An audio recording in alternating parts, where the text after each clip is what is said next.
Hello YouTubers, I thought I would do this video as a vlogging test and also give you guys an update on what's going on. Yes. Now I've had a request to do a Q&A session.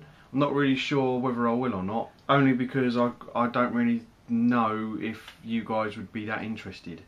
So basically, if you want me to do a Q&A session video, then put a yes or a no in the comments, and then based on whether you're interested or not, then I will do a Q&A session. Also, if you are interested, then put the questions in the comments as well, and then I'll choose sort of, I don't know, anywhere up to 10 questions and answer them as best I can. Okie dokie.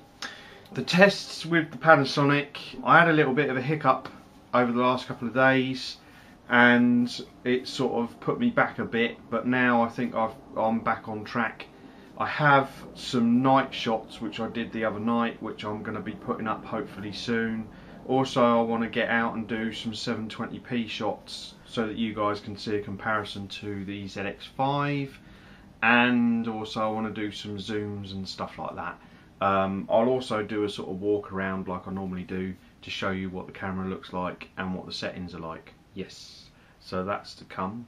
As far as reviewing cameras are concerned, I do get a lot of requests to review certain cameras. Like with the Panasonic, a lot of you guys have been saying that there is a Sanyo model out there which is more or less identical to the Panasonic DC1 and DC10. And some of you have been asking me if I can compare the two, and some of you have also been saying, can I review certain cameras? Now, as far as that is concerned, the way that I get cameras to review are two ways. First off, what I've done is I've sent emails to various different companies and said, a lot of people are interested in your product. They've been asking me if I can review them. Can you send me a camera out to review? Now, 90% of the emails that come back are basically automated ones, or ones that say we don't send cameras out to review. Flip got back to me and said that they didn't have enough cameras to send me one to review. That was when they still existed. But everybody else doesn't tend to really give me any kind of response. Now obviously Kodak have been very generous in the cameras that they've let me review, and I really do appreciate the fact that they let me review them. But most of the time it's like they send me out one, I send it back after about a week, 2 weeks worth of videoing, and I think that's why I tend to rush the test shots out, because I've only got a certain amount of time to do it. As far as the Panasonics are concerned, and you know, the flip cameras that I've had, the Samsung ones, the Toshiba ones, they're ones that I've gone out and brought myself because I've had an interest in them, and then I've either sold them on eBay, or if they've had a fault, I've sent them back. Now as far as the Panasonic is concerned, I wanted a flip out camera to do me green screening, and because I'd got rid of my Toshiba, I wanted one to replace it, and there was a good deal going, so I got the Panasonic. But I actually paid for it. I didn't get it sent. So when you guys ask me if I can review certain cameras, unfortunately at the moment I've got to say no, because I don't have the means to review all these cameras. I have a very limited budget, and I've sort of hit the limit of that budget. So I don't have any other sources of income or any other means of me being able to test any other cameras.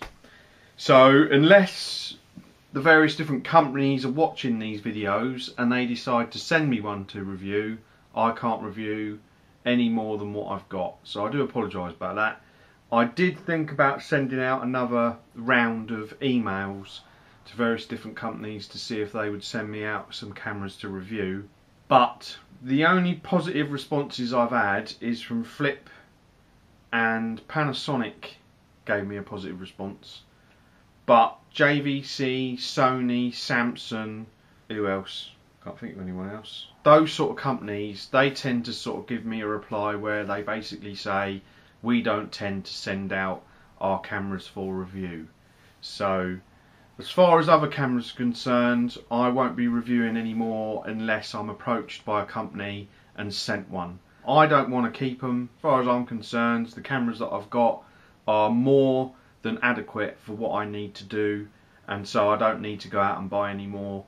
The Panasonic seems to be doing really, really well, and I'm really chuffed with it, and depending on how this video turns out, as far as the audio is concerned, will depend on which camera I use in the future for my main vlogging type videos.